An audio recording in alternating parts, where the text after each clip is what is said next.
Tarata November kalo kileta an shegi samba flan muga andur DMS-TV chena muso awni che awni yatuma ayo bismillah ko jamana ko kan kibaro ka foli anita nuban kanu bagana lami bago bela jere maliko na ani maliko ka awa ko kan kibaru ni wakati sili folu ko fe kuna fol ba minu mambulo ko luda okulo ka luda be talige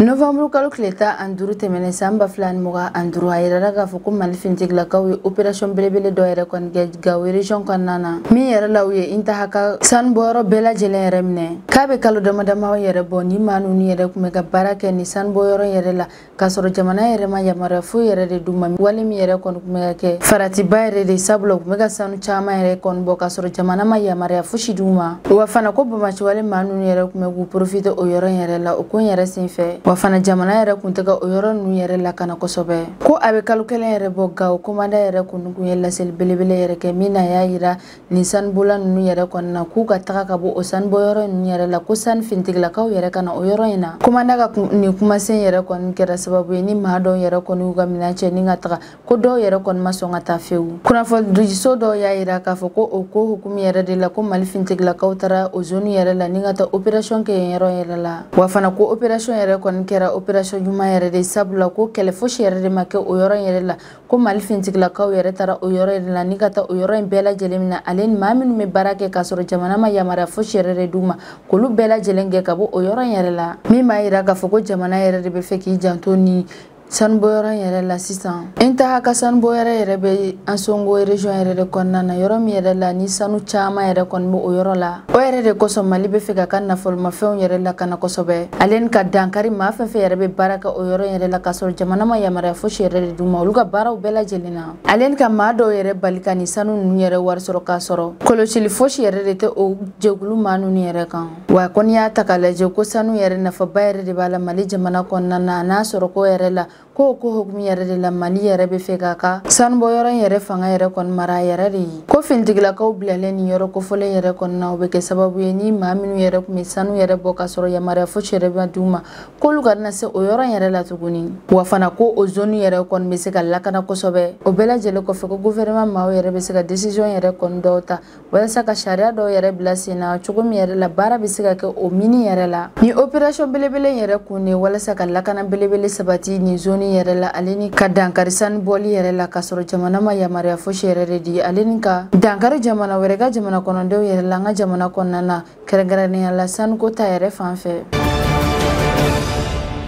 Juma temene November kalo kileta anan samba flan muga anduru aidara ka foko explosion belebele do yere kera Kashmir poste de police yere la nini yoro ko falen rebe indi jamana yere kono explosion mi yere kon kera sababu ka ma kono to de bone unina halen ka ma muga an wulon flyer de jogi ko sobe kuna fonia do ya ira ka foko o poste de police yere la ko fintigla kanunu yere kon ku fen chita chama yere de mara yoro do yere la fen chita minu yere minena uga operation yere de senfe oni ma mara ma fetigu ga kele yere senfe alenu ga segal do fana ko fe usera ka tegeda ni fen chita nu yere ka ninga taga ulu bla mara yoro nu yere la kuna fonia nu ya ira ka foko fen chita nu yere de chara o mara yoro nu yere la ko de kera sababu ni kana ni explosion belebele yere yi ko explosion fanga yere jugera ko sobe sabula ko fen chita nu kunga cha o yere na wa fana ku bela jele mara lene ku meso kele yere kon nana wa ka be se ka ke do bla chuko manye ko do yere fana korola mi yere farati ba yere de kon fen chita yere chara ko sobe so kon nana ko hal ni fen fitine kele yere soro be ke sababu ka ke explosion belebele yere de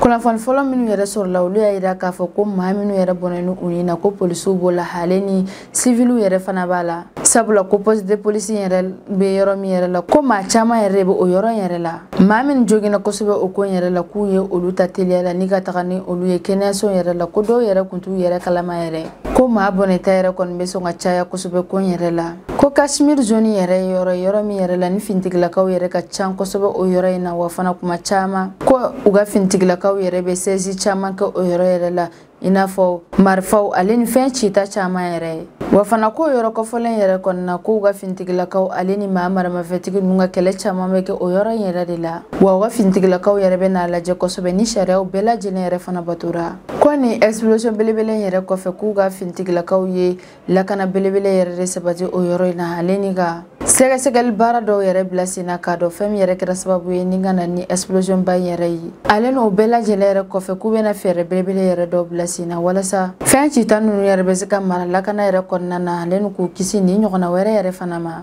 Ni wale belebele yɛrɛ b'a yira k'a fɔ ko faratiba yɛrɛ de b'a la ka fɛn citaw yɛrɛ kɔni bila yɔrɔ la, yɔrɔ min yɛrɛ la ni mɔgɔw yɛrɛ ka ca o yɔrɔ yɛrɛ la kosɛbɛ.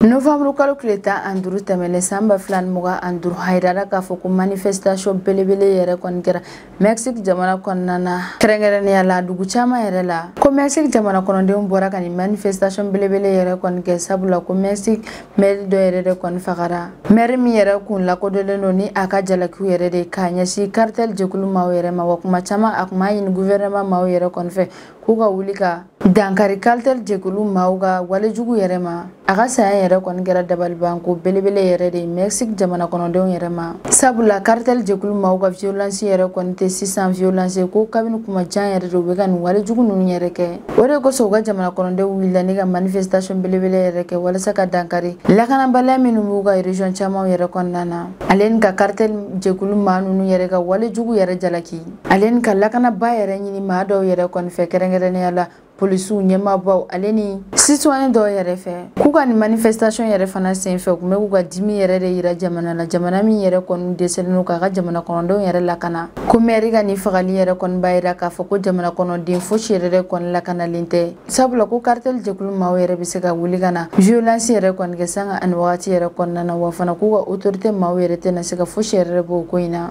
Manifestation yɛrɛ daminɛ na ko a kun bɛ ka kɛ hɛrɛ la, ko kɛlɛ fosi yɛrɛ de kun t'a la, ko nka k'a sera yɔrɔ dɔ yɛrɛ kɔni ma ko kɛlɛba yɛrɛ de wulila. Manifestation maa dɔw yɛrɛ kɔni kun bɛ minnu kun diminnen don kosɛbɛ ale n'u ka polisiw yɛrɛ ni ɲɔgɔn cɛ, min yɛrɛ kɔni kɛra balawu belebele yɛrɛ de. Sabula maa caman yɛrɛ kɔni kun bɛ minnu kun bɛ ka gabakurun fili ɲɔgɔn ma, gazi ciw kɛra o ko in yɛrɛ la. Kunnafoniya minnu yɛrɛ carila bɔlɔlɔsiraw kan olu y'a yira k'a fɔ ko manifestation yɛrɛ kɔni kɛlɛ senfɛ ko maa 120 yɛrɛ de joginna kosɛbɛ. O maa 120 yɛrɛ cɛla ko civil kuma la, ko nka ko polisi caman yɛrɛ fana kuma la. An bɛ wagati min na i n'a fɔ ko bi ko gɛlɛyaba yɛrɛ de bɛ Mexique jamana kɔnɔna na. Ko sabula ko cartel jɛkulu maa ninnu yɛrɛ ka fanga bonyalen don kosɛbɛ Mexique jamana kɔnɔna na kɛrɛnkɛrɛnnenya la u ka région ninnu yɛrɛ caman la, wa fana k'u ka jamana maire caman polisiw ale ni kunnafonidila caman ninnu yɛrɛ fana de menacelen don kosɛbɛ. Mexique jamana kɔnɔdenw yɛrɛ y'a yira k'a fɔ ko Mexique autorité maaw yɛrɛ tɛ ka se k'u ka jamana fan dɔw yɛrɛ zonew lakana kosɛbɛ.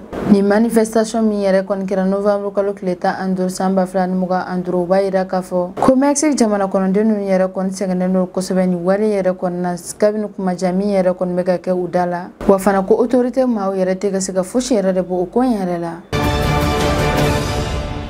Senegal fintigilakaw ye opération belebele dɔ yɛrɛ kɔni kɛ duguni o bɛ Senegal esiyanfa yɛrɛ de fɛ. Ni nafaba yɛrɛ kun bɛ opération min yɛrɛ la sabula u kun bɛ ka dankari maa minnu yɛrɛ kɔni kun bɛ ka sanu bɔ Senegal jamana kɔnɔna na ka sɔrɔ jamana yɛrɛ ma yamaruya fosi yɛrɛ de d'u ma. Ko minnu kun bɛ ka nin sanu ninnu yɛrɛ bɔ ka sɔrɔ jamana ma yamaruya fosi d'u ma, wa fana k'u kun tɛ ka jamana sariya fosi yɛrɛ de bato, ko kun bɛ ka kɛ sababu ye ka lakanabaliya yɛrɛ sabati o zone yɛrɛ la. Sabula ko jamana wɛrɛ ka maaw kun bɛ ka baara kɛ o zone yɛrɛ kɔnɔna na, n'o kun bɛ ka kɛ sababu ye ka kɛlɛ bila jamana wɛrɛ ka maa ninnu ale ni o yɔrɔ sigiba maa ninnu ni ɲɔgɔn cɛ, wa fana k'a kun bɛ ka kɛ sababu ye k'u ka dugukolo yɔrɔ caman yɛrɛ de cɛ ale ni ka yɔrɔ nɔgɔ kosɛbɛ. Ko sɔrɔko yɛrɛ ta fanfɛ k'a kun bɛ ka kɛ parti ba yɛrɛ de ye Senegal sɔrɔko yɛrɛ la. Ni wagati laban ninnu yɛrɛ la ko Senegal esiyanfa yɛrɛ kɔni fɛ ko nin wale ninnu yɛrɛ cayan bɛ kosɛbɛ yen yɔrɔ ninnu na. Ko Senegal fintigilaka ninnu ka ni opération yɛrɛ kun ye walasa ka sanubɔyɔrɔ ninnu yɛrɛ datugu ale ni maa minnu yɛrɛ kun bɛ nin ko ɲɛmaaya yɛrɛ la ni ka olu yɛrɛ minɛ. Ale n'u kun bɛ sanu bɔ ni minɛn minnu yɛrɛ ye ni ka olu bɛɛ lajɛlen fana minɛ. U ka opération ninnu yɛrɛ senfɛ u ye minɛnba yɛrɛ kɔni ye min b'a yira k'a fɔ ko nin yɔrɔ yɛrɛ kɔni kun tɛ yɔrɔ fitinin ye. U ye minɛn minnu yɛrɛ minɛ olu bɛ tali kɛ groupe